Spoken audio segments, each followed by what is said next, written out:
Welcome to Chatham House. It was so wonderful to meet all these interesting people last night. And thank you very much to the FCDO for hosting such a great reception. I want to welcome our online participants as well. And a particular warm welcome to all our DAP partner countries, Brazil, Indonesia, Kenya, Nigeria, and South Africa. Oh, and South Africa, thank you for bringing your president. That was really thoughtful. I also want to, at this point, right at the beginning of the day, thank all of our brilliant colleagues, not only at Chatham House, but also in KPMG and FCDO. It's been great collaboration. Oh, I think we've got some echo. Have we got some echo? Thanks also to everybody just for being here. And I'm going to talk about why that's really important. But we have over 80 people here, and we have over 50 people registered online. And this meeting is to bring together the huge amount of good work that's been done through this whole DAP project, which is one of the largest projects ever carried out in capacity building, cybersecurity and cyber resilience. And what we want to do is bring all of you together to hear from each other, to listen, and to learn from each other's experiences, to exchange what you have learned, what worked, what didn't work, what should we learn collectively. Are there things that are common to everything, or are there some very big differences in our different countries and regions? What should we take forward for the next phases of this work? So we've structured the day to foster networking. So chat away, that's the idea, right? That's the idea. Please don't be too formal. We've created spaces for open discussion in order to be honest, to be frank. So in our plenaries, we are going to be on the record. So you can say who said what. But in our smaller groups, we're going to be under the Chatham House rule.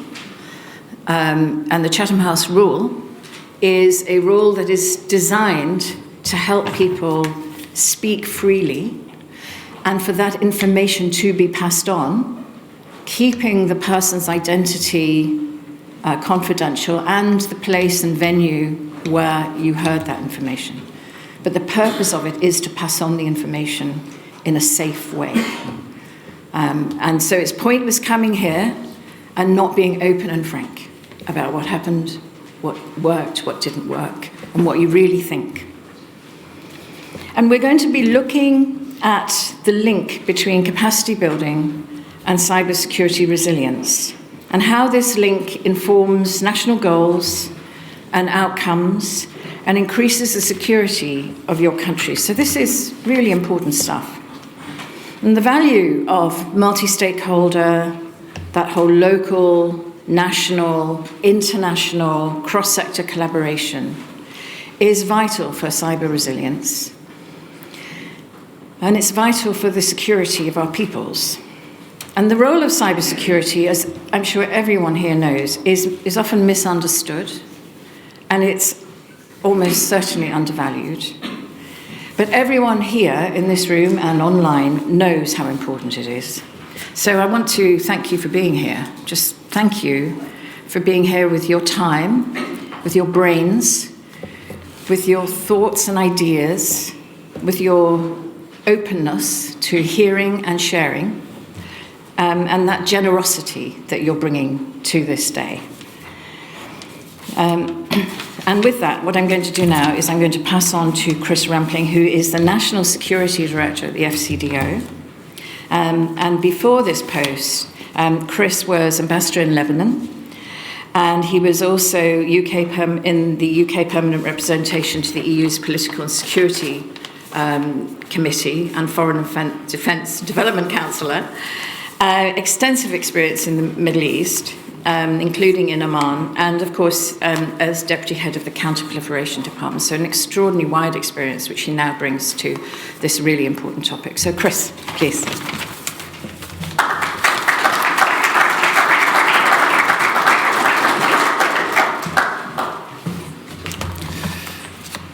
Thank you very much, Patricia. And might I just start by kind of endorsing your thank you, both to you, Patricia, and your team, all the team here, to my team back in FCDO, and also those throughout our network who work very well and closely with many of you on the ground, and also, as Patricia has said, to KPMG. But in particular, I think to you, the delegates, the experts who've been involved in these programmes. Without you, there would be no programmes, and it is critical and great that you're here today. So I'd like to welcome everyone. It's a kind of rare honour to be given the kind of opening, the second opening speech after Patricia, and I'm glad that we were able to host you in the Foreign Office last night. It's great to see such a range of countries and organisations represented, and as Patricia has said, over the rest of today, we're going to be reflecting on the last 2 years of cyber capacity building through the Digital Access Programme, and very much hearing, I hope, a range of diverse views on how we've worked together to strengthen cyber resilience around the world and what more we can do together going forward. I want to start with just a very brief step back. Earlier this year in February, we published something called the National Cyber Strategy. I've got a copy here, and it's absolutely worth going back and reading again. For the first time, we had a national strategy in the United Kingdom that was about more than just cybersecurity and resilience, but I'm going to come back to that, obviously. It had that as a core pillar, but so was the ecosystem that we were building here in the UK and how we support that internationally. Taking a lead in the vital technology that underpins the both cyberspace, but also all of our cyber power, as we describe it. Making sure that we can do everything that we can, including together, to promote a secure and prosperous international order. And then, because there are bad people out there, deterring, disrupting, and making sure that and mitigating the effects of cyber threats. It's also, though, and in the very first sentence of the strategy, we use the word open. It's an open strategy. So as Patricia's been saying, we have a lot to learn, and we want to keep learning from each other on how to tackle today's cyber threats. As we all know, those threats don't respect borders, and we won't be able to counter them unless we work together. And that's why building cybersecurity capacity around the world is a critical part of our vision for a free, open, peaceful, and secure cyberspace.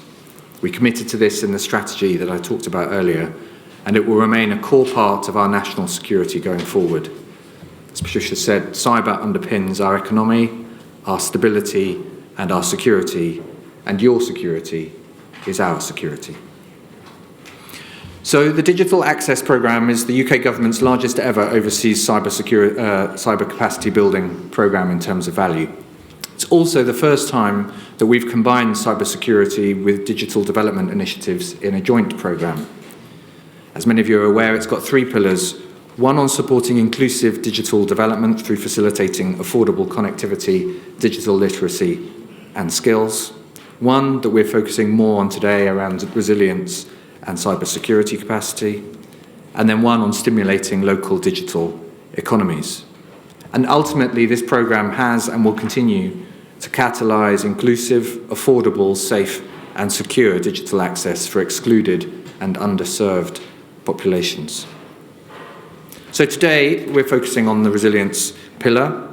Over 2 years, this has implemented 16 projects to improve cyber capability and reduce harm in your 5 countries. And all of you here today have played an active role in the successful delivery of this programme. And once again, I thank you for that. The programme has supported a broad range of activity, from countering cybercrime to protecting critical national infrastructure to building public awareness of cyber threats. In South Africa, we delivered training on the Cyber Crimes Act for South African Police Service officers and new recruits. In Indonesia, worked with the Financial Services Authority to develop a framework to help financial institutions assess levels of risk. And the Ministry of Health, and many of us have experience of cyber attacks in the health sector, so we know just how important it is, but using the newly established information security framework to provide a baseline set of cybersecurity controls for healthcare facilities. In Brazil, the Ministry of Education and state secretaries have trialled a new cyber awareness curriculum for schools, trained Nigerian government departments and worked with them to assess cyber risks to critical national infrastructure. And following the introduction of Kenya's Data Protection Act, we've worked together with the newly established Office of the Data Protection Commissioner to accelerate operational goals. Why do we do this cyber capacity building and work together with you in order to do it? A free, open, peaceful and secure cyberspace is critical to all of our collective security and prosperity, and continuing international engagement is vital to securing and delivering this. And it's why we made a firm commitment to strengthen the cybersecurity and resilience of our friends and our key partners. We've adopted, as I touched on earlier, a whole-of-society approach to cybersecurity, and our capacity-building work reflects this too.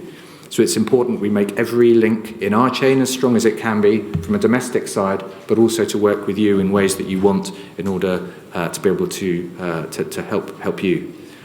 And that will help every part of society to protect itself from cyber threats and to reap the benefits of the digital transformation for our own economic growth.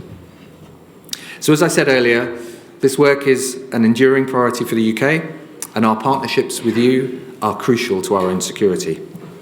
We want to learn from what we've been doing and to understand what else we can do together across digital inclusion, cybersecurity, and economic growth. I would say this is the work of today to build a more secure and prosperous tomorrow for all of us. And I wish you a good conference.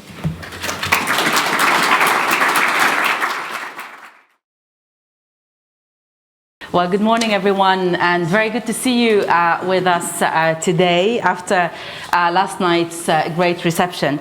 And as Patricia mentioned, we're here to start the conference with the opening panel after we've heard the opening remarks from Chris and Patricia to kind of talk about the role that cyber capacity building play in achieving cyber resilience. And we've heard about how important it is to achieve resilience and how important it is to work together as a society, but also across countries and communities. As we know very well, cybersecurity preparedness, and we've heard it, readiness, resilience are a growing priority for all countries, whether they are developed or developing.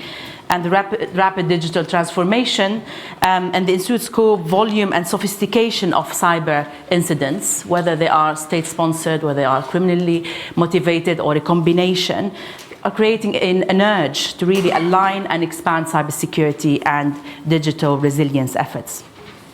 And in this equation, cyber capacity building plays a central role. Yearly, more and more countries offer and receive capacity building assistance. We've heard about the DAP, the biggest overseas program, 16 projects. And that's like one big example out of several in the world. They target a diversity of stakeholder groups and sectors. And so it's really important as these efforts are underway to try and understand the role that they're playing in building resilience and in achieving national development goals. So what is this role? What are the challenges? What are the best practices? Are some of the questions that this panel will be answering today. And the idea is that we will use this panel to frame the conversations that will happen later in the day in the workshop setup, where we'll be really digging into the experience from the DAP projects and try to identify the lessons that will be useful to all of us and beyond. And just to say that in this conference, we're using the term cyber capacity building because there isn't really one definition to mean any activity that strengthens a country's cybersecurity or counter cybercrime capabilities. This covers not only the capabilities of governments, but also private sector, citizens, and others to protect themselves. So that's the opening. And I'm going to say a few housekeeping remarks before I introduce our distinguished panel. As Patricia mentioned, this plenary and the closing session and all the short talks that we're doing in between are all on the record, so feel free to tweet, take pictures, attribute all of that. The workshops, on the other hand, are held under the Chatham House rule, which I'm sure you know what it means by now. It is important to say that because we will have have some speakers speaking either in Bahasa or in Portuguese, that we have interpretation available to all of you. So you see the headsets next to you. So please use them. The general will be speaking in Portuguese, so please do make use of those. And just a reminder to myself and to everyone to speak slowly than normal, to kind of, allow the interpreters to do their job. So that's pretty much it, really, on the housekeeping. And I'd like now to introduce our panel. So I'll start with you, Pak Tony, the Deputy Director of Research and Banking Supervision from the Financial Services Authority in Indonesia. And then we go to Philippe Irode, the Deputy Director from the ICT Authority in Kenya. Advocate Jacqueline Fick, the CEO of Vistrat Solution from South Africa. Major General Samad Akisodi, the Director of Communications from the Office of the National Security Advisor in Nigeria. General Oliveira Freitas, the Special Secretary of Information Security from the Institutional Security Cabinet in Brazil. And finally, Alessandra Lustrati, the Head of Digital Development at the UK's Foreign Commonwealth and Development Office. Welcome to all of you. It's great to have you with us today. So the format of this session is we're trying to keep it as conversational as possible. We have a big panel and a lot of interesting insights, so I want to make the most out of that. So we will, I'll ask a few questions and then make sure to keep time and to give you a chance to ask some of yours as well towards the end. But if I may, and I'll ask a question and then I'll start with you, if that's okay, Pak, and then we can go to the rest of the panel. We can do it in that order. And the first, I suppose, most obvious question is, to which extent is cyber capacity building playing a role in improving cybersecurity and building resilience in your country? Okay. And how much is this a priority? Please, over to you. Yeah. Thank you very much for the opportunity to share our experience in this forum. And I think before I start to answer the question, I would like to extend our gratitude to the FCDO for its support to build the cyber resilience, particularly in the Indonesian financial service sector.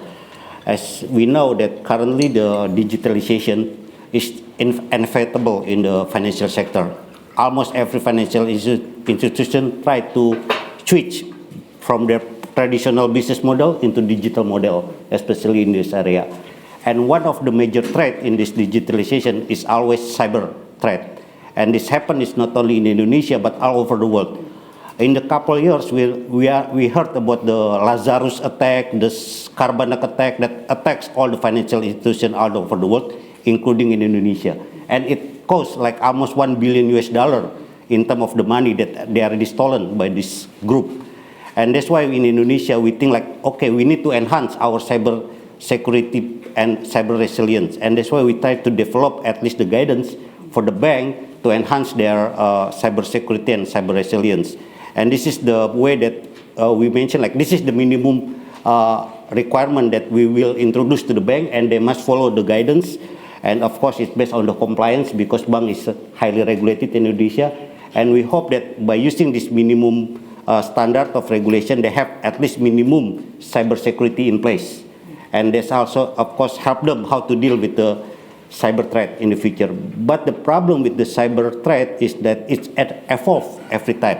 I mean, you already put the security in place, but of course, the cyber criminal, they change the way how they try to get money from the bank. Of course, they also try to improve their method and everything. So this is the part that we said to the bank, cyber security or the one that the program you have in place is good.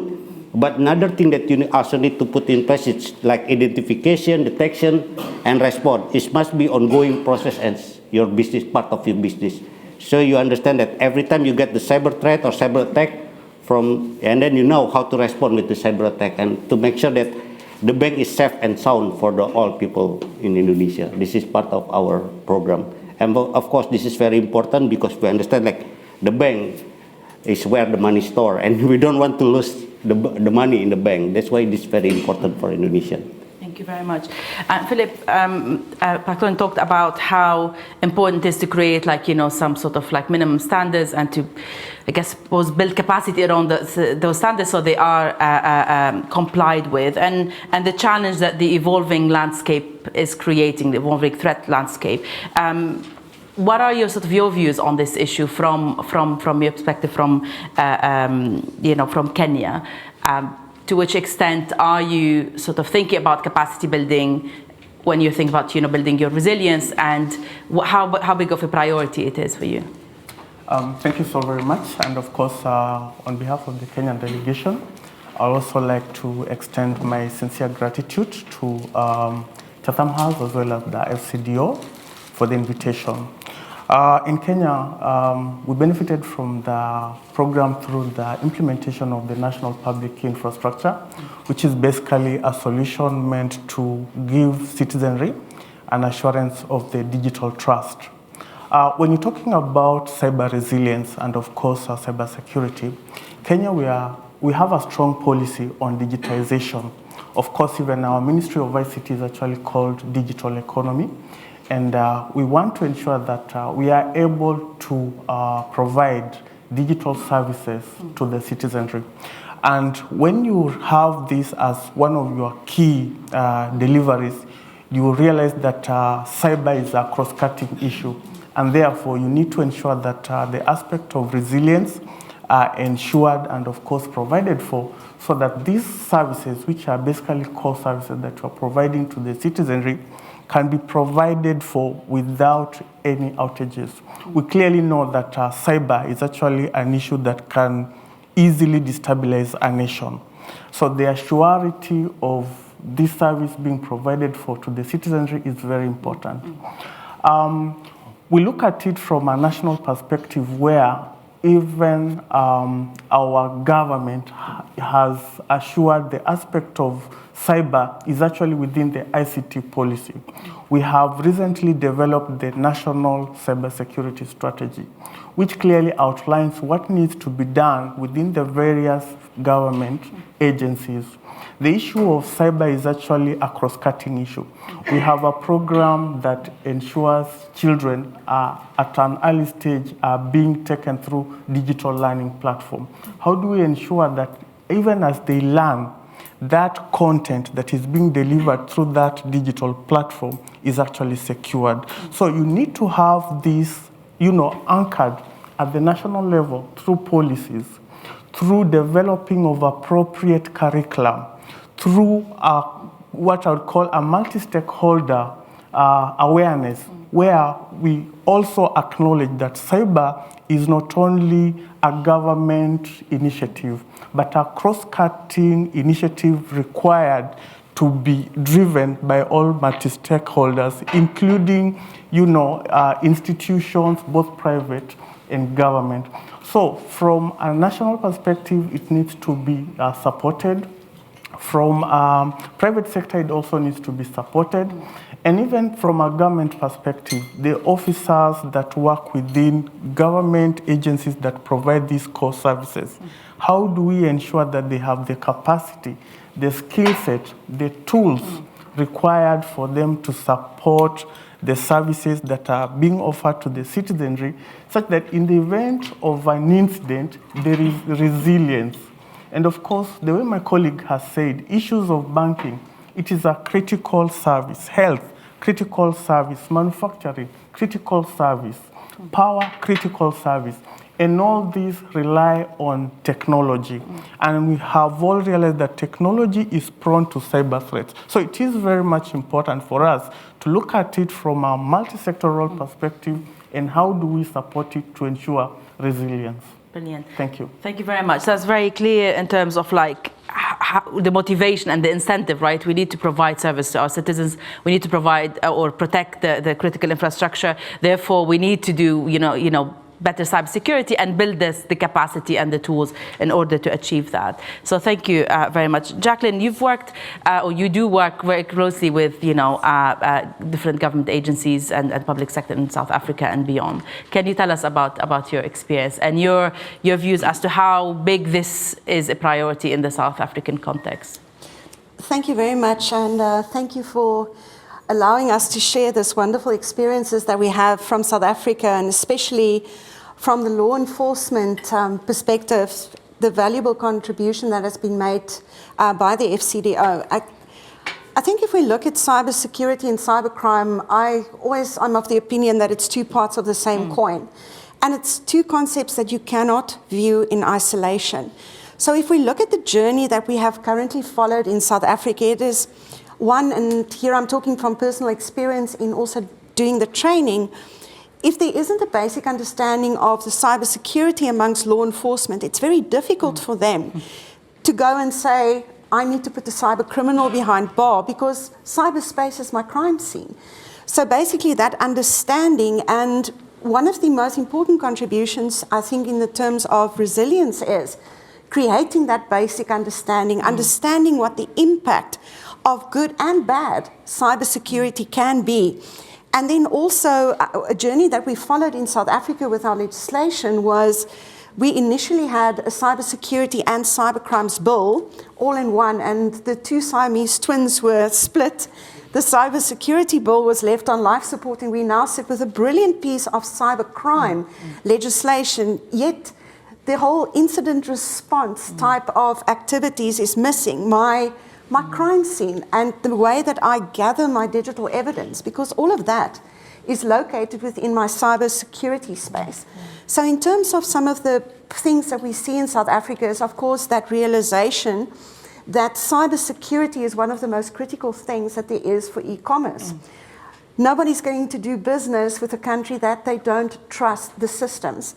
And where the DAP project has been of great value is, of course, teaching our law enforcement officials what it is to be dealing with a crime scene in cyberspace. And a very important thing when it comes to international cooperation is preserving digital evidence, not only for cybersecurity incidents, but also where we're dealing with borderless crime, and we need to make sure that we have some kind of assurance that the evidence that I gather in my country will also be admissible in another country's court, because cybercrime is a global issue. It's not just a global crime. Thank you. Thank you very much. And I think it's very important to highlight the kind of, as we talk about capacity building in general, to also focus on some of the main stakeholders that we need their capacity to be built. And this sort of, we need to create awareness on the importance of cybersecurity and then how to investigate cybercrime in order to create that trust that you talked about, that we can achieve those economic goals. Thank you for that, Jacqueline. Major General, can I ask you the same question about, your experience from Nigeria? Of course, Nigeria is quite an important economy, and there's a lot of developments there in the recent years. What is your sort of experience when it comes to that particular issue, and how big of a priority it is? Thank you very much, Joyce. And I want to use this opportunity on behalf of the Nigerian delegation to also thank the organizers of this event for allowing us to be part of the event, part of the forum, and to equally come and share our experience as it relates to the topic of the day. Now, cyber capacity building, cyber resilience. I would like to first of all start by saying that cyber capacity building forms the fulcrum for the implementation of cybersecurity programs in any nation or any country, Nigeria inclusive. And without the initiative of the cyber capacity building, we can't talk about cyber resilience. In Nigeria, we are adopting the whole of a society approach, which requires cyber capacity building from the strategic level to the operational and to the technical level as well. Now we have a document, which is our own cybersecurity strategy and policy document, which guides gives us the strategic guidance for the nation on cybersecurity programs. And it stands on 8 pillars. And one of the pillars is that of capacity building and enhancing Nigeria's national cyber defense capacity. So for us, it is inherent that cyber capacity building is an inherent organ for anything which we are doing at all in the country. Producing the Nigeria Cyber Crimes Act and the Nigerian cybersecurity policy and strategy document, it required, good cyber capacity building, because we had to select this from across the sector to pick those relevant stakeholders and subject experts that will give us the best of what we wanted. So based on that, that's how we move. Brilliant. So no cyber resilience without cyber capacity building, and all of you have been illustrating, sort of giving us examples, like in drafting laws, in setting up strategies, in investigating cybercrime, in protecting the financial sector. It plays a very, very essential role. I'm going to give everyone a minute to put the headset on as we go to General Oliveira Freitas. And I think English is on 1, and Bahasa on 2, and Portuguese is on 3. Hopefully that is working. We'll see. General, we come to you. So can you please give us your perspective from the Brazilian context about the importance of capacity building in achieving cyber resilience?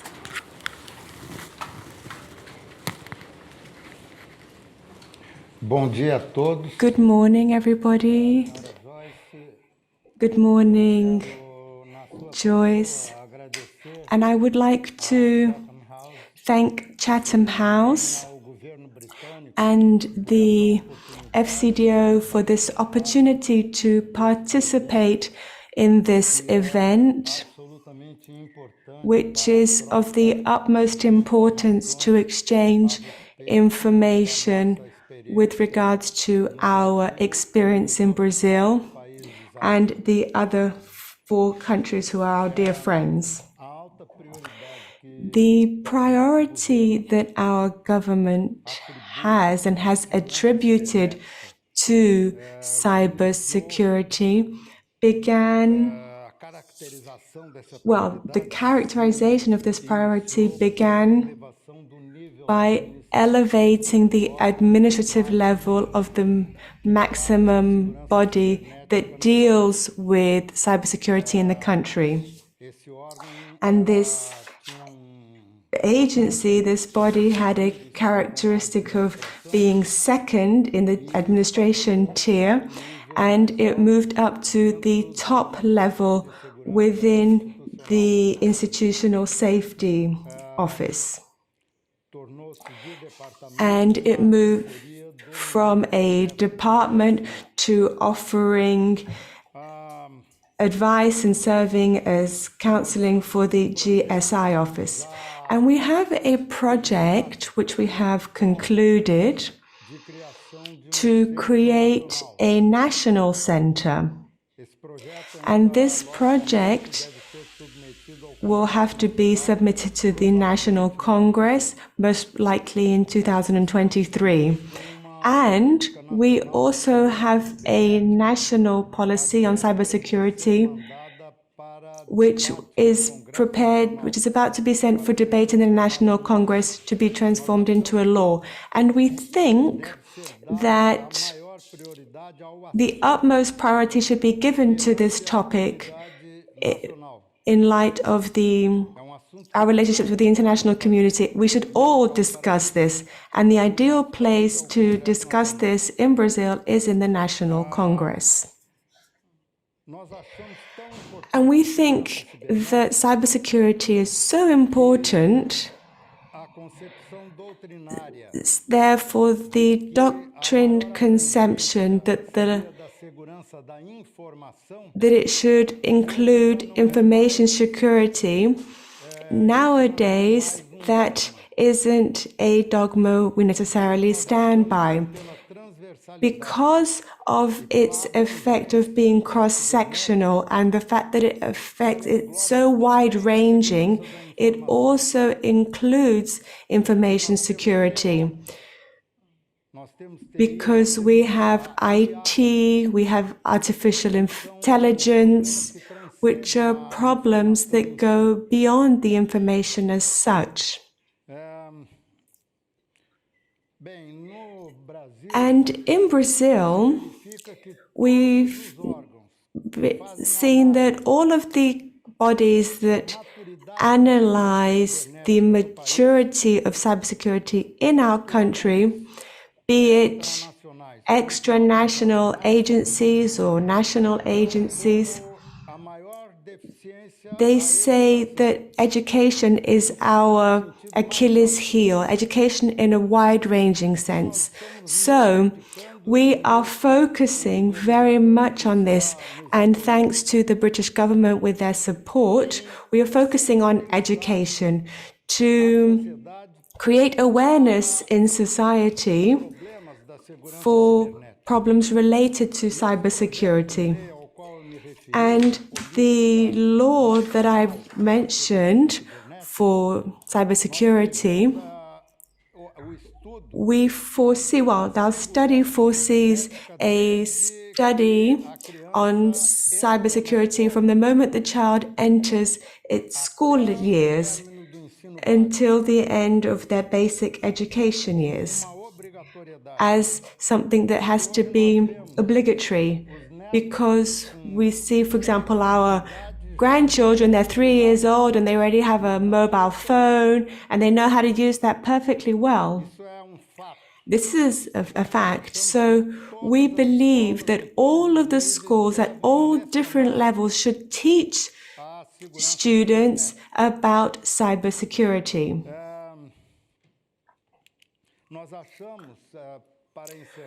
And also, just to end my opening comments,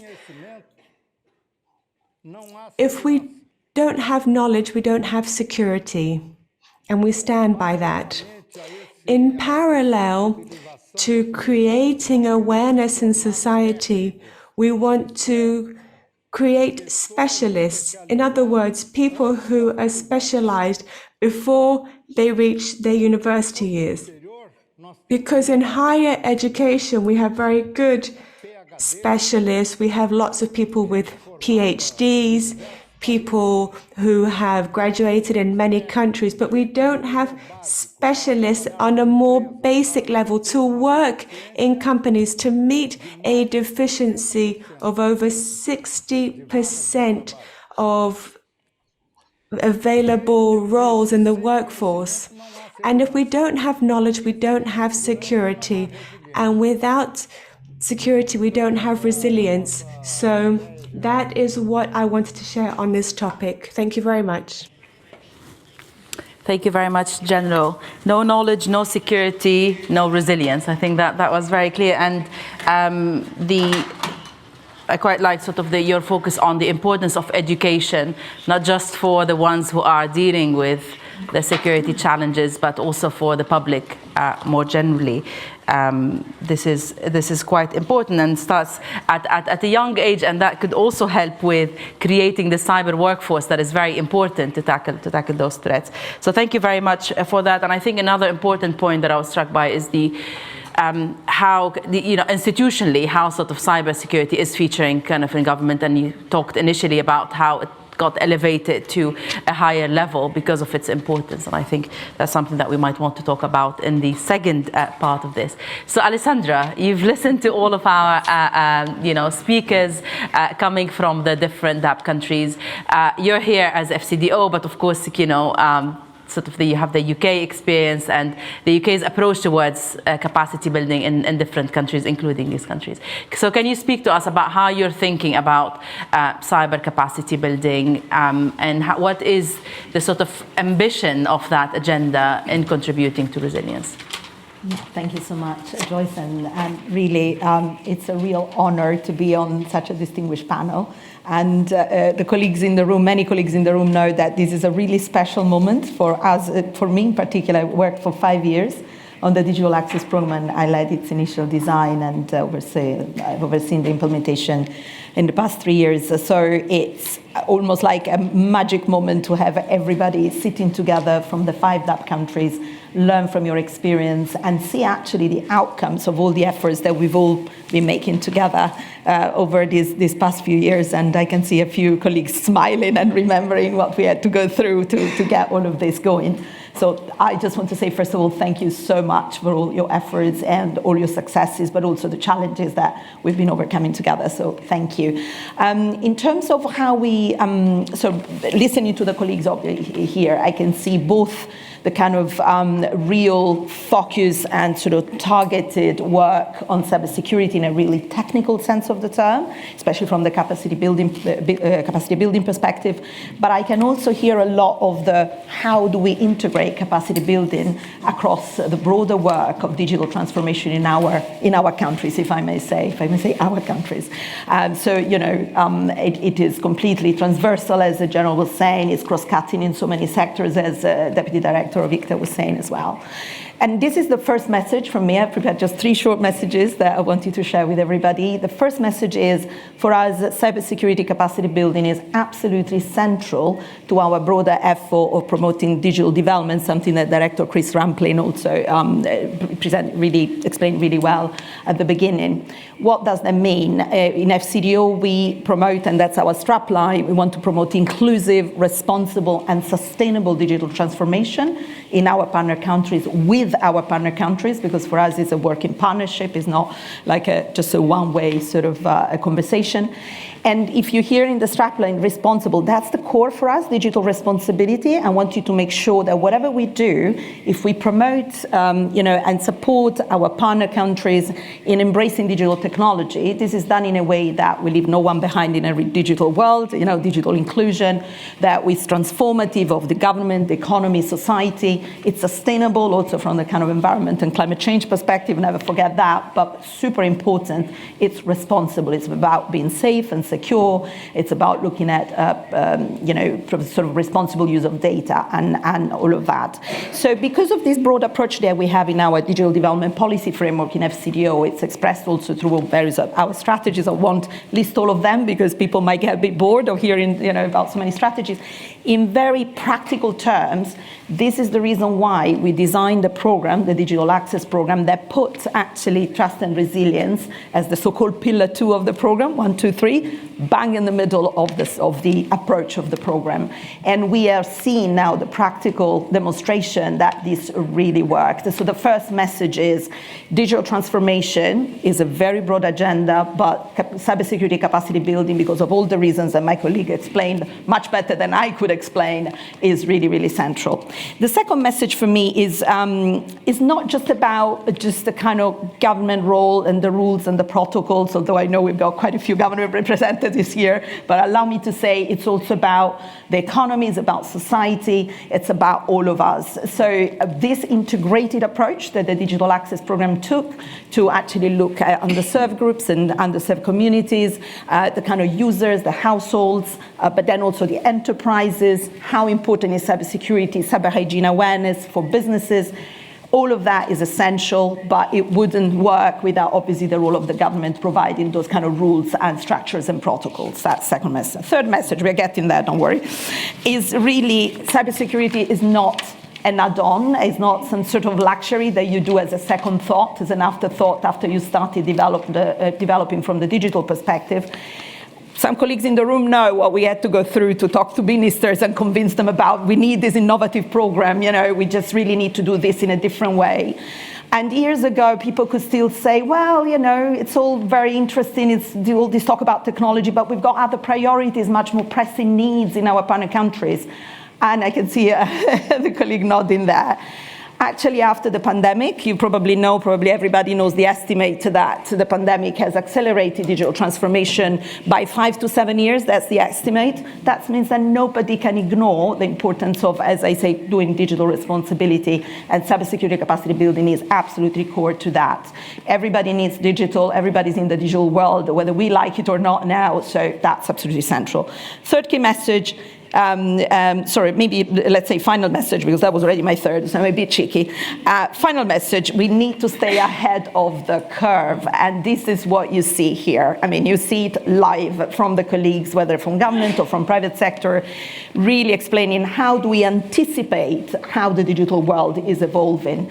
And may I say, just to kind of do a bit of, not self-promotion, but promotion of the work of everybody, the Digital Access Program was considered like one of the most innovative interventions for having brought together broader digital development with cybersecurity capacity building. This was in the 2021 report of the World Bank and the cyber, I'm going to say it wrong now, cybersecurity Forum for Expertise. Robert Collett is there, and probably he can correct me. I mean, I was interviewed for that, but I still don't remember the name. And then lastly, also the OECD in the 2021 Development Cooperation Report on Digital Transformation actually used for the UK this case study of the Digital Access Program precisely because of that bringing together cybersecurity with broader digital development. I'll stop there. I could say much more, but I just want to say again, thank you so much to the colleagues, because they showcase exactly what we were dreaming of 5 years ago. So thank you. Thank you very much, Alessandra. And yes, of course, I mean, it is a special moment for you, but I think for many in the room and for us too. And it's great to have everyone here sharing those experiences and those lessons. I mean, we've heard, I think I'm not going to repeat everything that's been said, how important it is, cyber capacity building. We cannot think of resilience without it. We cannot think of security even without thinking about it. We need an integrated approach, as you said. We need to be innovative, and we need to kind of change the narrative and work across the board in a whole of society approach. So very, obviously a priority for everyone here on the panel, and I think we all agree how important it is. So how do we ensure that the cyber capacity building, and I can start with you, Pakton, if that's okay, is embedded and reflected in future national policies and plans as a priority, but also the benefits that we are reaping out of those efforts? How do we integrate that into national policies and plans so they are sustainable, as Alessandra mentioned, and sustainability is quite an important factor. Otherwise, we will keep, sort of like going in the same circle. So how do we ensure that it is integrated in policies, national policies and plans? And as we try to do that, what are some of the challenges that you face in Indonesia to achieve it? Okay. Thank you so much. I think when we talk about how to embed the cybersecurity international program, what we learn in Indonesia, we already lag behind the curve. I mean, there are so many major cases happening in Indonesia, like data theft is happening, like ransomware is happening. But currently, we do have like the national strategy on the cybersecurity. But for the financial service sector, we put it as priority because we want to ensure that all the financial provider they put in place the cybersecurity in their daily business. This is very important for us, and that's why we just introduced the new regulation and also the new guidance for the bank in Indonesia. They have to comply with this new regulation to ensure that they are put in place the cybersecurity program in this bank. But on other thing, after we put the regulation, we also find that the challenge is not only coming from the bank having their own cybersecurity program in place, but another problem that we face is about the people, the society who use the bank service. Of course, we heard about the social engineering. This is the idea that the thief approach the user and then get all the OTP or PIN or the user password from the user and then use it, and then they transact as if he's the owner of the bank account, and then transfer the money to others. This is also, so we think like digital awareness among the society is very important right now. And how to build it, of course, it needs times. And also education. I agree with another panelist that mentioned that education to the people is very important. How to deal. And even for me, myself, sometimes I forgot. Like whenever I install the new program, I forgot to read terms and agreement. I just accept that without understanding what exactly the term and the agreement of the program. I just accept that. Meanwhile, I understand that there may be something like in the term and agreement mentioned like how can you use your data for another purpose. This is also another thing that we're not aware. So digital awareness, digital education is a must.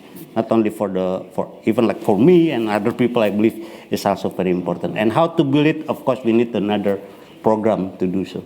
Great, thank you. So Philip, Pakton talked about the regulatory efforts as a way to kind of, embed good practices within, the financial sector, but I suppose also beyond.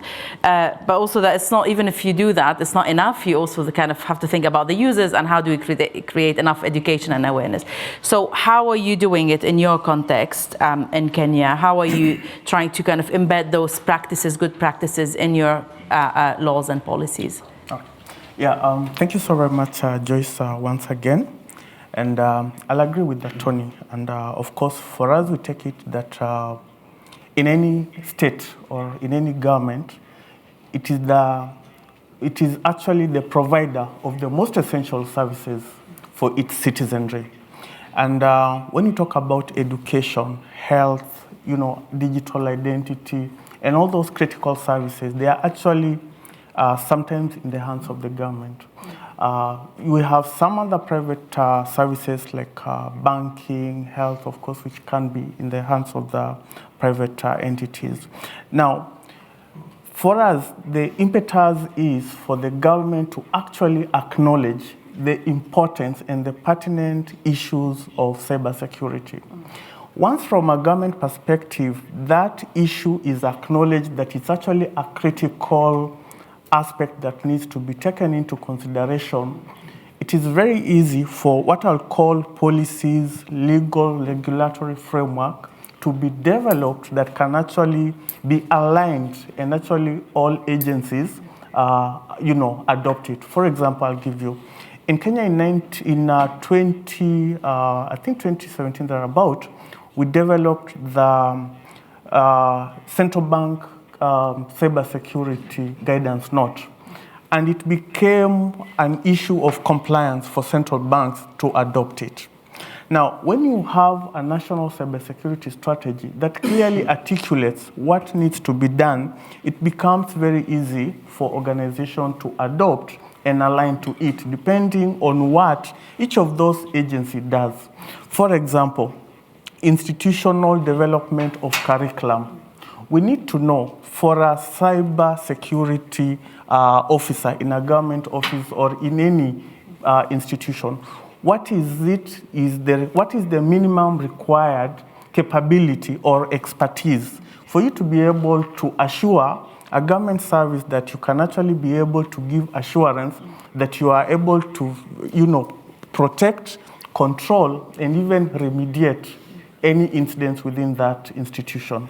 Then, of course, when you're looking at the education and training, we need to have an understanding of what is it that we need to train our people on. Not only the people who are in, research institutions or training colleges, but even the citizenry. From an African perspective, you look at it like even my elder mother at the village, I sent money to him on a digital phone. He wants to be able to receive that money without someone, swindling that money out of him. So it is a cross-cutting issue that needs that level of direction from a national perspective. Then, of course, the people who are handling those services, how do we, because cybersecurity is actually a dynamic, continuously changing field. Today you are talking about ransomware. Tomorrow you are talking about DDoS. Tomorrow you are talking about something else. So how do we continuously ensure that the people are kept abreast of the changing threats, technologies, and of course, how to control them? And lastly, I want to look at it from a research perspective, the big tech. How do we also work with them to ensure that we are able to implement even zero-day attacks that can clearly, protect our infrastructure? When you're talking about, the challenges that we are facing, I think I had Lasanto talk about, cybersecurity being an afterthought. It's a common problem across many governments. You realize you are initiating a very huge project that has, a significant impact to a very, like the close population of a country. But an aspect like a cybersecurity has not been considered. So it becomes an afterthought. Oh, by the way, we didn't bring in cybersecurity people to tell us what are the risks related to this. You are building a data center to host your digital identity system, or you are building a smart road. You have not thought about issues to do with PII, personal identifiable information. So it is a common problem where cybersecurity needs to be at the forefront. Let's design with cybersecurity in mind. Then, of course, there are issues to do with resources. It is one of those fields that you cannot be able to quantify the impact in dollar form to some people. It becomes very difficult for you to tell someone, if you don't do this, these are the impact in dollar form. So we need to have this continuous message drummed across our executive, the C-level, and even some of the tech people to just understand that cybersecurity requires concerted efforts from all of us. Thank you. So just a quick follow-up on what you said there, Philip. I mean, you've highlighted challenges at different fronts and the importance of this concerted, holistic approach. But I was struck by what you said initially about we need first for the government to acknowledge the importance of the issue, and then we can have those laws and policies and plans that reflect it. How do we get there? I think it's all about how we communicate. And of course, from a Kenyan perspective, we have a government that really acknowledges we cannot be able to move forward without digital economy, because we have a young population that is growing, a population that is aligned to technology. And that already is an indication that how you provide and serve this citizenry, it's through what they are used to, which is technology. So the moment that information, the moment that message gets across to the people in leadership that this is how we are going to grow our economy, let's adopt digitization, because it even lessens the effort and investments required in delivery of those services. Imagine if I have to travel from my village to a town to apply for a national ID, whereas I would have actually applied and gotten that ID by use of a mobile app or something. It makes more sense. You are saving carbon emission, you are saving transport costs, you are saving time for that particular individual and citizenry. It makes total sense. Okay, great, thank you. All right. Jacqueline. Thank you very much. I think if we look at creating that buy-in, it's almost a question of plan to secure. And if we look at it from a South African perspective, as far back as 2012, South Africa drafted their national cybersecurity policy framework, which had a number of initiatives. Of one is, of course, the redrafting of legislation. For me, the second thing is a concept taken from cybersecurity. Yes, the people, the processes, and technology are very important, but the governance aspect, if we don't have that buy-in from governance, from a governance level, not much is going to happen on an operational level in terms of naming but one resource allocation. South Africa also had a very interesting approach to ensuring that we have development by making it part of the law. So thou shalt comply, and one of the initiatives that we have within the Cyber Crimes Act is actually creating the capacity to detect, investigate and prosecute cyber. And this is also where, of course, the FCDO's project has come in very handy to create that awareness and capacity. So for me, I think if we look at this importance, and also very grateful to hear that the other countries are sharing the same type of struggles, and just talking at it from a perspective of business, another tool that is quite handy in South Africa is something called the King IV Corporate Code of Good Governance, where your cybersecurity and your technology use is such an important part, and where it's come to the point now that we follow the principle of apply and explain, not or explain. So you have that responsibility in terms of cybersecurity and the responsible use of your technology actually elevated to the highest level of business.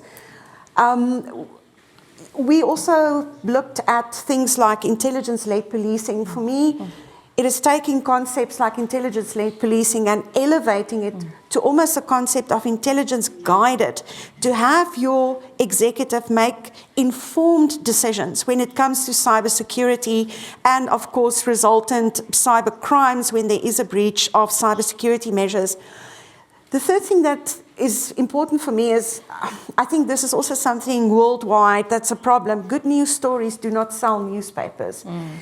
The stories that we share about the good cybersecurity initiatives that we've put in place doesn't sound as good as the South African ports was shut down. Department of Justice didn't work for 3 weeks.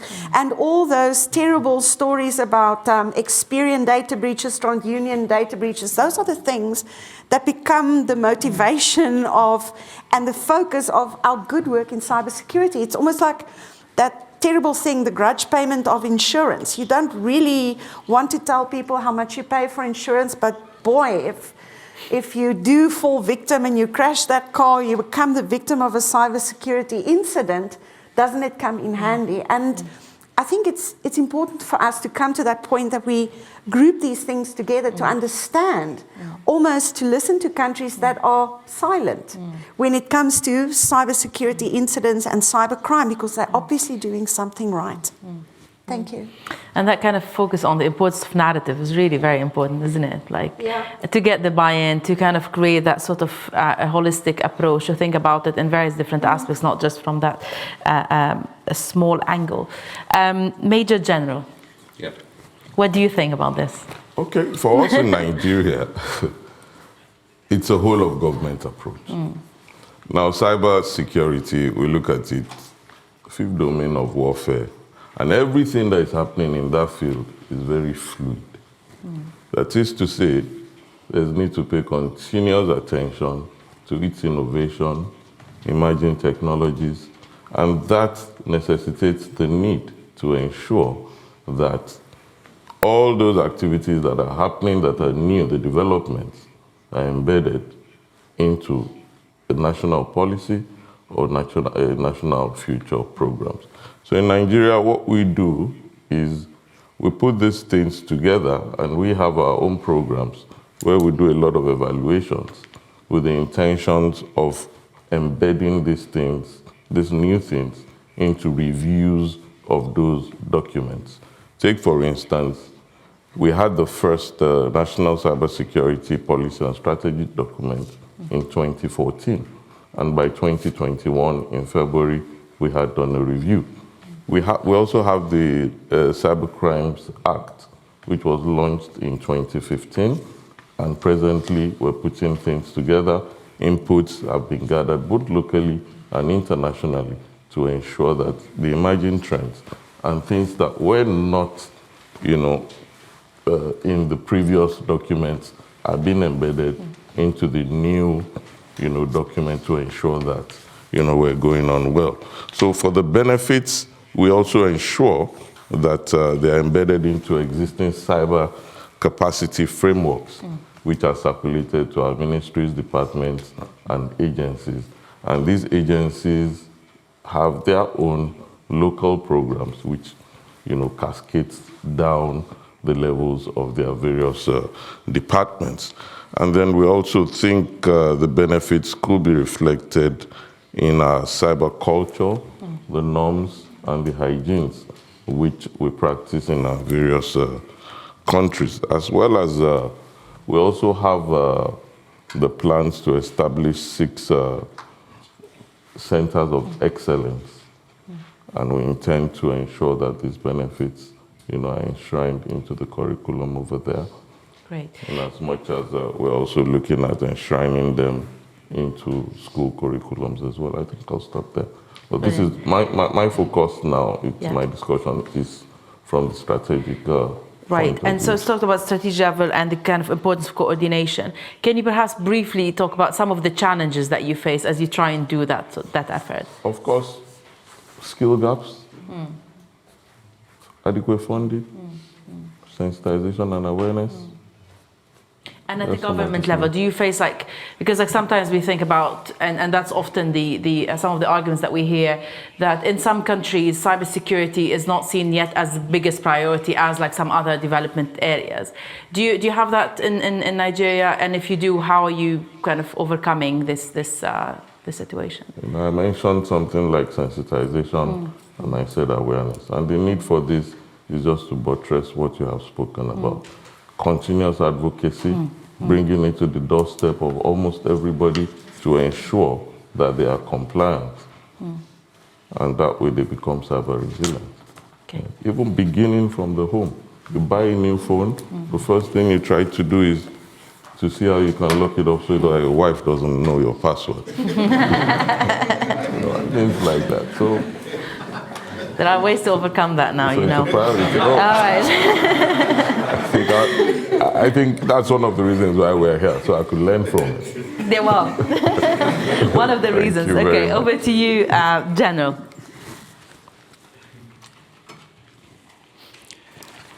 A nossa amiga Joyce cria problemas universais. São questões que têm 1 milhão de respostas, de aspectos a serem analisados, mas sempre terminamos onde começamos, na educação.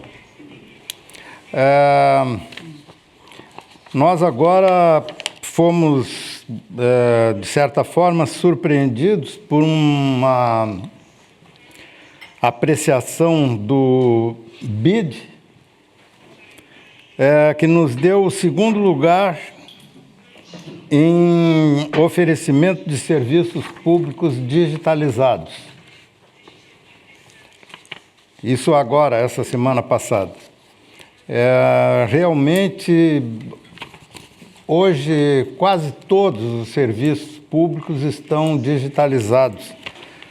E nós temos aqui representantes da nossa Secretaria de Governo Digital, que pertence ao Ministério da Economia. Então, essa preocupação de ligar a segurança cibernética ao aspecto econômico do país, lá no Brasil, está, considero que, bem encaminhada.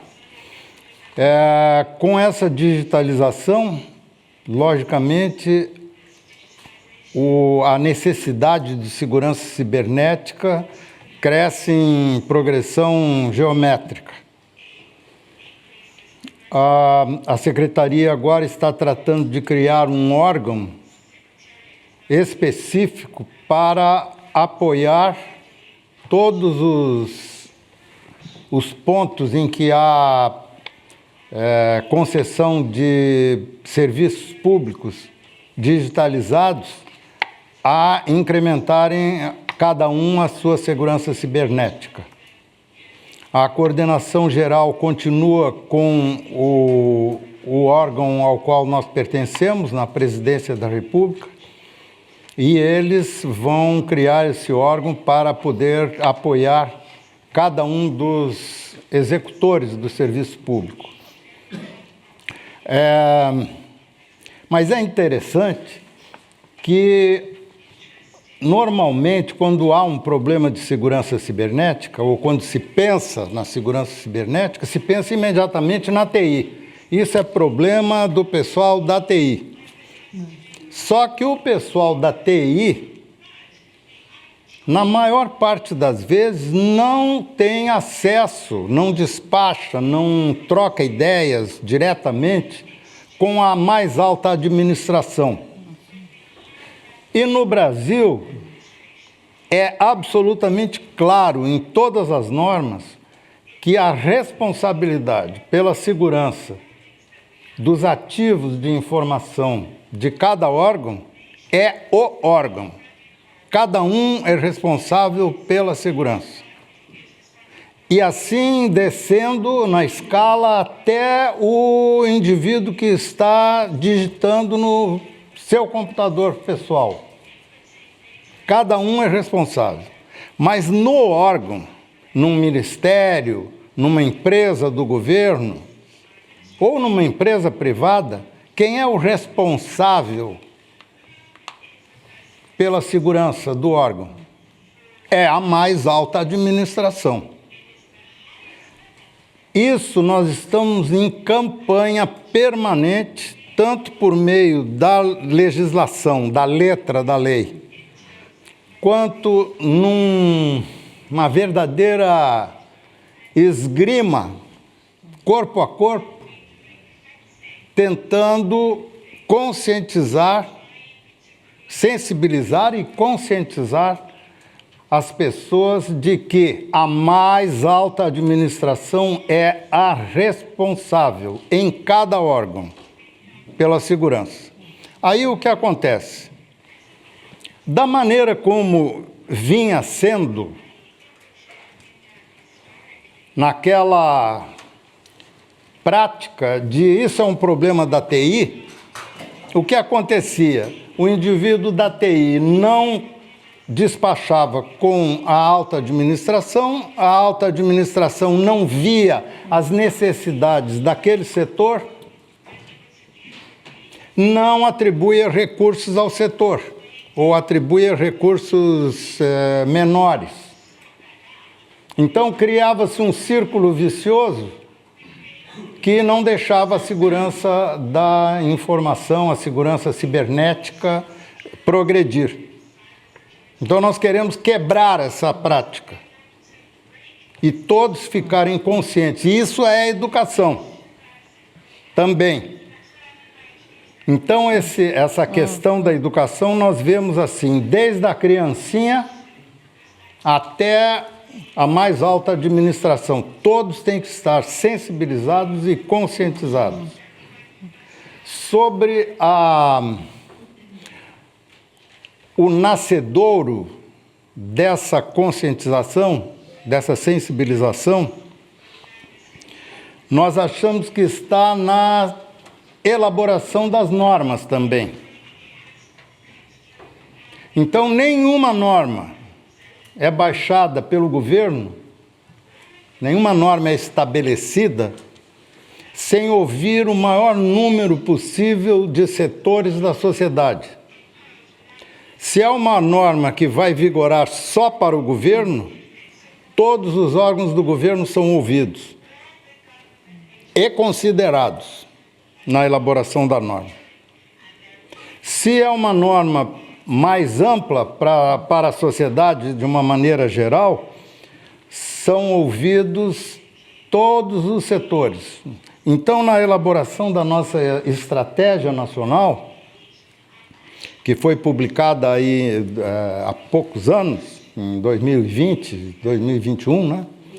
20, em 2020, além de toda a experiência acumulada pelos nossos técnicos e pelos nossos administradores ao longo dos anos, e do estudo, da observação acurada do que acontece e como evolui a legislação de cada país, em especial aqui do Reino Unido, nós passamos 7 meses com um trabalho de 3 grupos, um da academia, um da iniciativa privada e um de órgãos do governo, se reunindo 2 vezes por semana, em reuniões que se prolongavam pela noite, muitas vezes, ouvindo, anotando, debatendo. Ao término dos 7 meses, nós já tínhamos um esboço. Esse esboço foi colocado em consulta pública para toda a sociedade opinar. Dessa consulta, nós recebemos mais de 100, recebemos umas 160 contribuições. E depois que terminou o prazo dessa consulta, ainda por mais 15 dias nós continuamos recebendo principalmente das empresas privadas, contribuições, e dessas todas nós consideramos 90.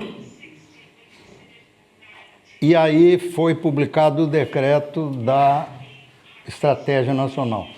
Então, tudo isso que os companheiros aqui de painel falaram é absolutamente importante. Nós temos que ouvir, nós temos que ver o que acontece nos países que estão mais amadurecidos nesse setor e ter foco na educação de forma ampla. Obrigado.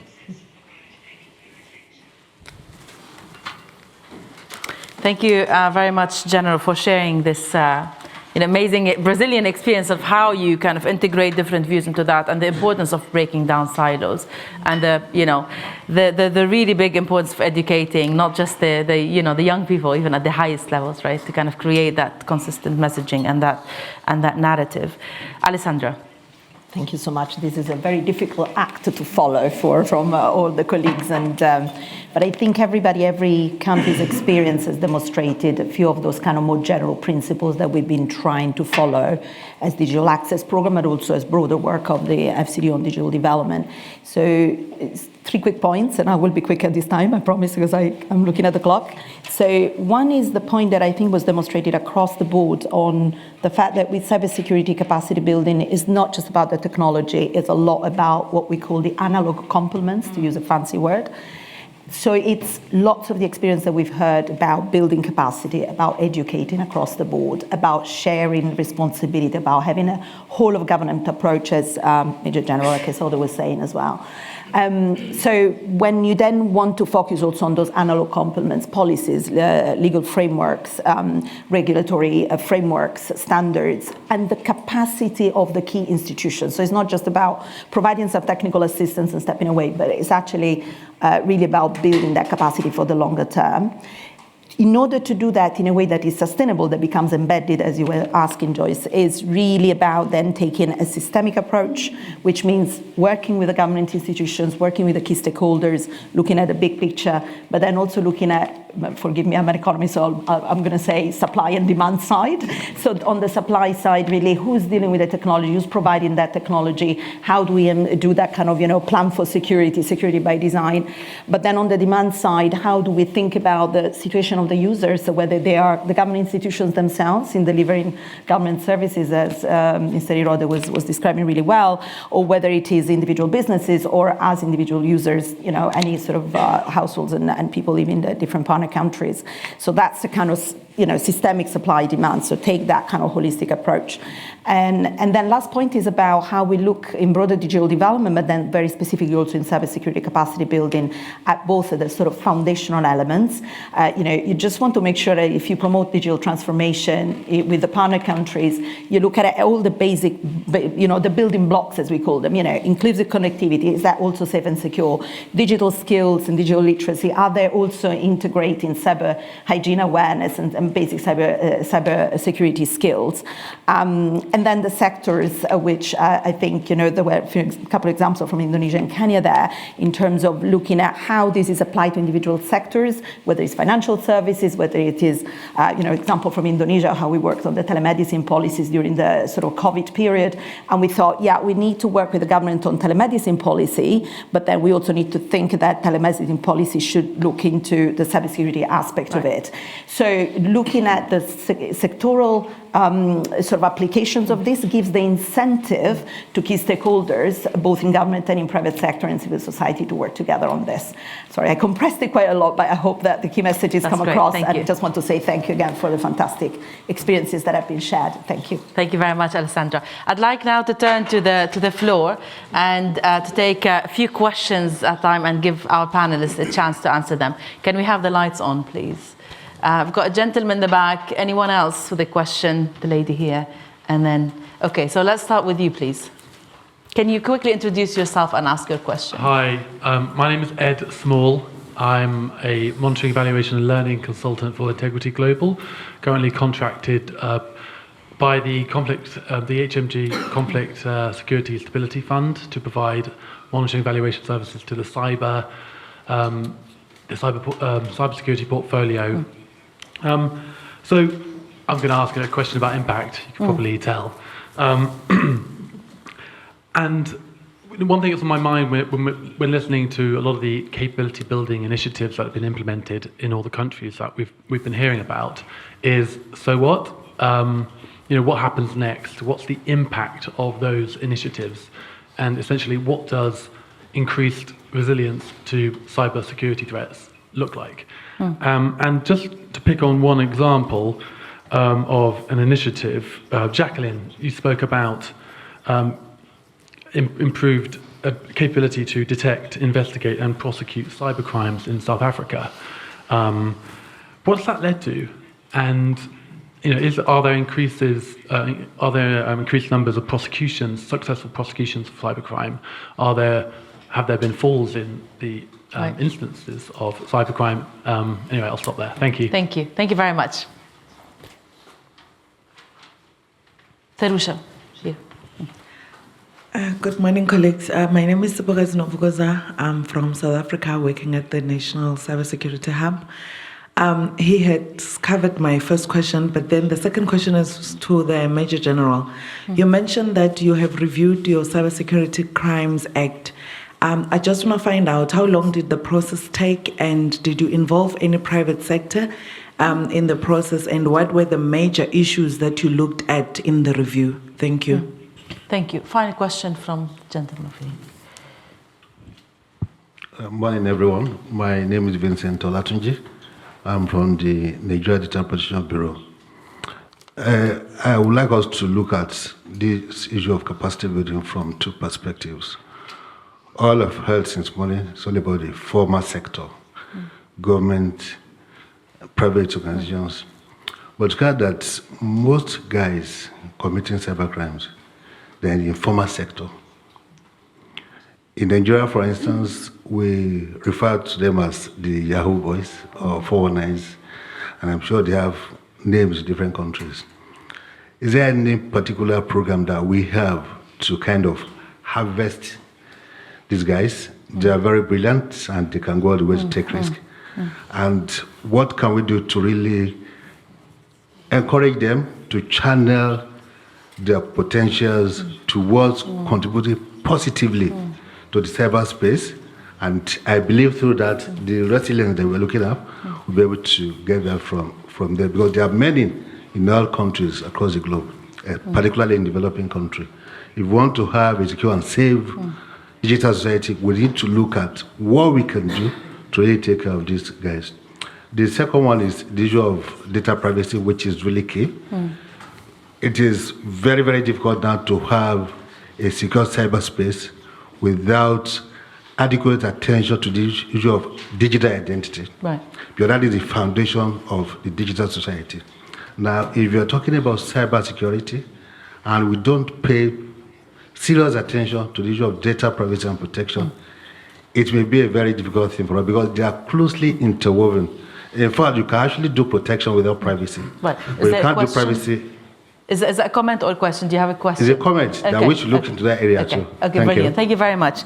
Thank you very much for that. And I think your question is quite important about how do we harvest, because we talked about the shortage in the workforce. So how do we harvest the kind of potential criminals? I guess criminals, maybe it's a bit too late, but ones who are prone maybe to becoming criminals, how do we kind of move them away from that path and get them to work, to sort of protect rather than to perpetrate. So we have a question on that.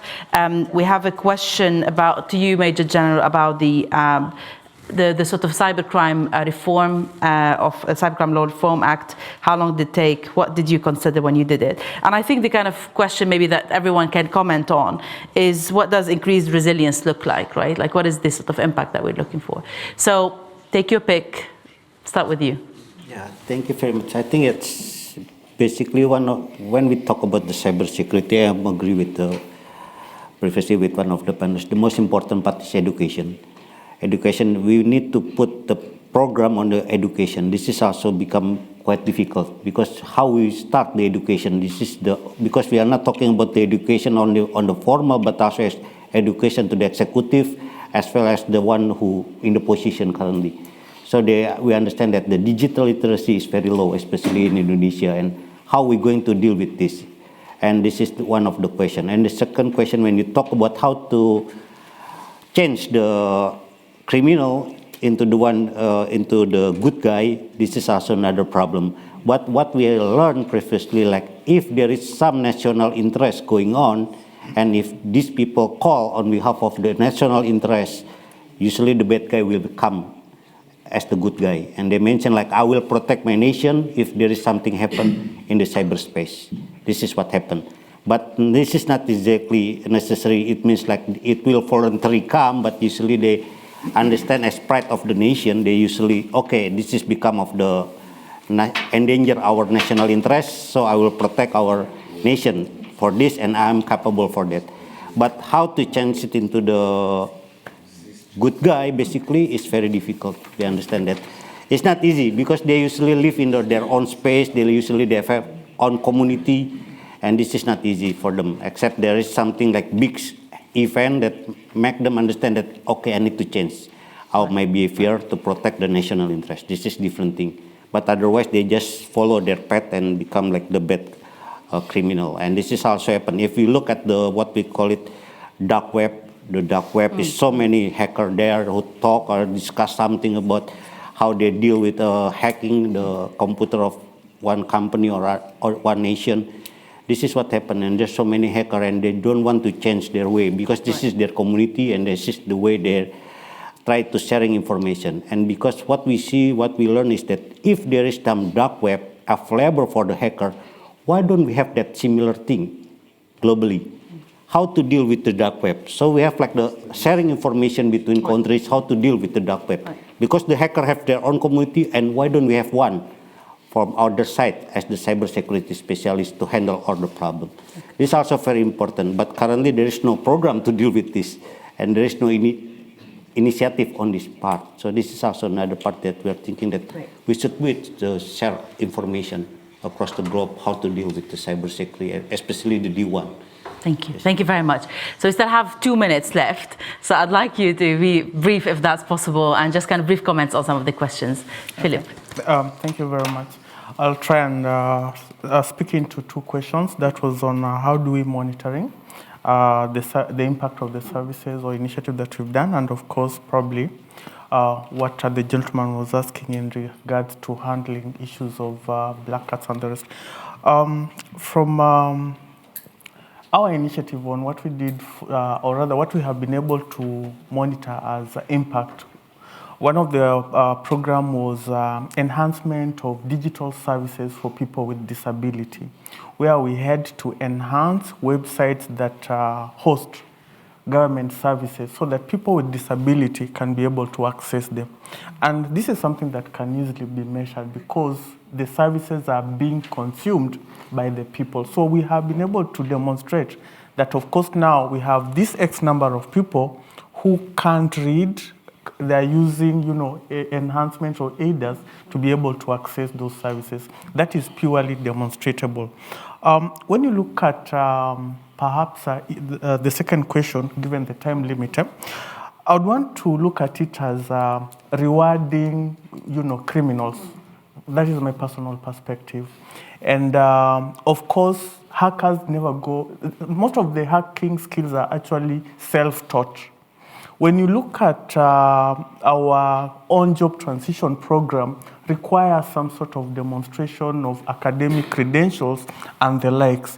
So it becomes really difficult for you to transition a black hat to a more, open value add in a more open society. It becomes a challenge because their skills is onset, they use it for their own adversarial needs, and then, of course, how I'd look at it if there was to be any efforts in developing an initiative toward this would be what my colleague had mentioned, issues of, centers of cyber excellence. Bring them on board, transition them through these centers of cyber excellence, let them demonstrate their capacities and technical skills. Then, of course, you can give them a paper after they have maybe done, demonstratable skills through maybe simulation tools, then they can actually, be part of, the open society. That would be my comment. Thank you. Sorry to be like this, but very brief, please, because we have to move on to the next session. No problem. Let me start with the sexy question first. What will we do with the criminals? So in the first instance, talking from an investigative perspective, it's also helpful to put yourself in your client's shoes. So having that insider knowledge of how cybercrime works is also a very valuable attribute and a tool to investigations. How to curb this? You want to start early to tell kids it's better to be on the cybersecurity side of things than to be able to say, I hacked a government website. The second part is to make it part of your restorative justice. And then dealing with the second question from the gentleman at the back, the Cybercrimes Act has been in operation, partial operation, since 1 December last year, so not a lot of prosecutions yet in terms of that, but it's our second bite at the cherry. The first part of our legislation, we had some prosecutions, I think not enough. The reason for that being, and might be something shared by other countries as well, is as part of this journey to create awareness, sometimes people go to a police station, they want to report a cybercrime, and they get told it's not a crime, it's a thing that you must sort out with the bank. So what happens is cases are not reported, people do not trust the police, that escalates in lower statistics because they don't get to investigate the matters leading to a prosecution and building that statistics. Thank you. Thank you. Thank you very much. Thank you. That was great. Please. Okay, thank you very much. Thank you very much for your question on the review of cybercrime acts in Nigeria. First of all, let me just point out that it hasn't been done yet. We're still in the process of doing it. Like I rightly mentioned in the beginning, for us in Nigeria, cybersecurity is a whole of society and a whole of government approach. So the model we undertook to review the Cyber Act crime was one model which we looked at that was important to get inputs from relevant stakeholders, international partners, subject matter experts, the ministries, departments, and agencies, and in fact, including the FCDO. So those inputs come together, we collate them based on the various areas that the contributions were made.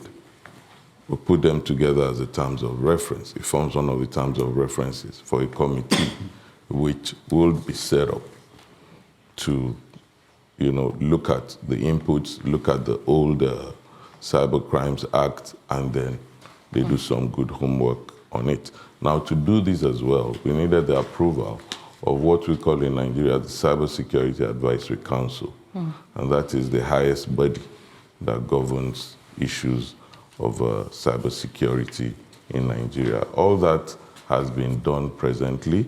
We haven't fixed, we didn't fix any particular timing, to do this review because, like I said, cybersecurity, the domain is very fluid, very dynamic. You have innovations daily, emerging technologies are there, and you need to accommodate almost everybody's thought. It's not a one man's work to bring out such a document, which of course is the codified document that is used to prosecute cybercrimes, amongst other things. And then after that, there's the issue of the validation. You still put up a town hall meeting, you go through it with people, relevant sectors, multi-stakeholders and all that. And then after that, it's sent to the legislature for passage as a bill before it's been adopted. So we're looking at maybe before the second quarter of next year, all this will have been done. So thank you very much. Great. Major, do you have any comments? Obrigado. Inicialmente, eu queria dizer que no Brasil, quem trata especificamente da área de crime cibernético é o Ministério da Justiça por meio do Departamento de Polícia Federal. Posso dizer que, normalmente, essa medida de, vamos dizer, eficácia contra o crime cibernético quer ser feita por meio de número de ataques. Não é uma medida adequada, na nossa opinião, porque muitos ataques não são bem-sucedidos. Eu diria que a maioria não é bem-sucedida. Então, nós teríamos que utilizar aqueles dados de firewall para verificar uma comparação entre o número de ataques total e o número de ataques que foram bem-sucedidos. E é muito difícil, porque alguns foram muito bem-sucedidos, outros foram mais ou menos. Então, é uma apuração, uma métrica muito complicada para se fazer. De qualquer forma, não é, cada empresa, cada órgão, cada detentor de ativo de informação tem que ter essa preocupação e buscar esse dado. Um outro aspecto é que isso não pode ser normalmente, não pode ser publicado de forma ampla para não estimular mais ataques. Então, eu não posso dizer um ministério tal nunca foi atacado. O outro, fulano, empresa, já foi atacado milhares de vezes. E a imprensa quer saber. Esses detalhes não se pode fornecer porque prejudicam, aumentam o risco de ataques exponencialmente e porque a maioria dos hackers nós sabemos que vivem de desafios e isso seria um desafio proporcionado descabidamente. Um outro aspecto deste assunto é a utilização de hackers como bons hackers, não é? Utilizar positivamente o conhecimento dessas pessoas. Nós temos que ter cuidado, porque isso aí tem um fundo moral. Normalmente o jovem não tem ainda a sua formação completa e já domina a cibernética e tem possibilidade de efetuar ataques. Já houve países que tentaram criar um exército, entre aspas, né, de hackers do bem e desistiram. Por quê? Porque por falta de uma formação moral sólida, ele hoje fica ciente de determinados problemas da administração do país e depois se volta contra essa administração porque acha que o desafio é mais interessante, maior. Então é um problema aí que engloba educação, engloba patriotismo, consciência da sua responsabilidade. É complexo. É complexo. O interessante, me parece, que é formar o jovem desde o início já numa direção útil à sociedade. consciente da sociedade. Right. E aí caímos de novo na educação. Thank you. Thank you very much. Alessandra, in 3 words. I would just say that I really cannot add any more value to everything that has been said. Thank you. It's 2 words. Excellent. Thank you very much. So, okay, let me just try and get rid of this. So, just very, very quickly, in terms of next steps and where do we go from here. So, if you are wearing a blue lanyard, you are in workshop 1 and you will be going to the Astor room, and I think my colleague Julia, can you please raise your hand, will be taking you there. If you're wearing a white lanyard, then you're in workshop 2 and my colleague Sarusha will be taking you to that room.